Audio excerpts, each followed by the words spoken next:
কেউ যাবেন ময়মনসিংহ, কেউ নেত্রকোনা, আবার কেউ বা রাজশাহী কিংবা কক্সবাজার। ভোরের আলো ফোটার আগেই যাদের বিভিন্ন গন্তব্যে যাত্রা, কমলাপুর রেল স্টেশনেই আজ তাদের অপেক্ষা। পূর্ব ঘোষণা অনুযায়ী সারা দেশে কর্মবিরতি পালন করছেন রেলওয়ে রানিং স্টাফরা, আর এতেই বন্ধ রয়েছে সারা দেশের ট্রেন চলাচল। তাই ব্যস্ত টিকিট কাউন্টারগুলোতে নীরবতা, খোলেনি আন্তনগর ট্রেনের টিকিট কাউন্টারগুলো।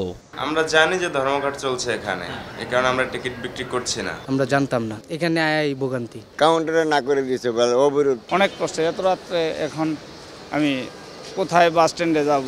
স্টেশনে আসা কেউই জানতেন না ট্রেন চলাচল বন্ধ, তাই কাউন্টারে এসেই পড়তে হয় বিপাকে। শীতের রাতে পরিবার নিয়ে আসা যাত্রীদের ভোগান্তি পৌঁছেছে চরমে। এক পর্যায়ে উত্তেজিত যাত্রীরা স্টেশন মাস্টার ও ম্যানেজারকে না পেয়ে স্টেশনের এক কর্মকর্তার সঙ্গে বাকবিতণ্ডায় জড়ান। যে সঠিক টাইমে যেতাম সে সঠিক টাইমে আসলে আমরা যেতে পারলাম না। আমরা অনলাইনে টিকিট কাটছি, এখন আসি দেখি যে ট্রেন বন্ধ, তাহলে আমরা এখন উপায় হারা। আজকে আমি যেতে পারলাম না, আমার আফসোস নাই। সারাটা রাত জেগে আছি। আমরা কোন জায়গাতে বাস করছি, কিভাবে দেশ চলছে, আমরা এই নিয়ে প্রশ্ন করতে চাই। পরে স্টেশনের কাউন্টারে টিকিট ফেরত নেয়ার ঘোষণা দেয়া হয় এবং যারা অনলাইনে টিকিট ক্রয় করেছেন তাদের অনলাইনে ফেরত দেওয়ারও অনুরোধ করে স্টেশন কর্তৃপক্ষ।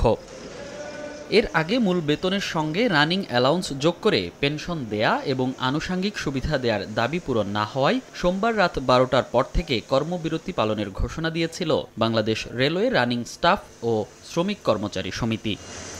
মনির হোসাইন, সময় সংবাদ, ঢাকা।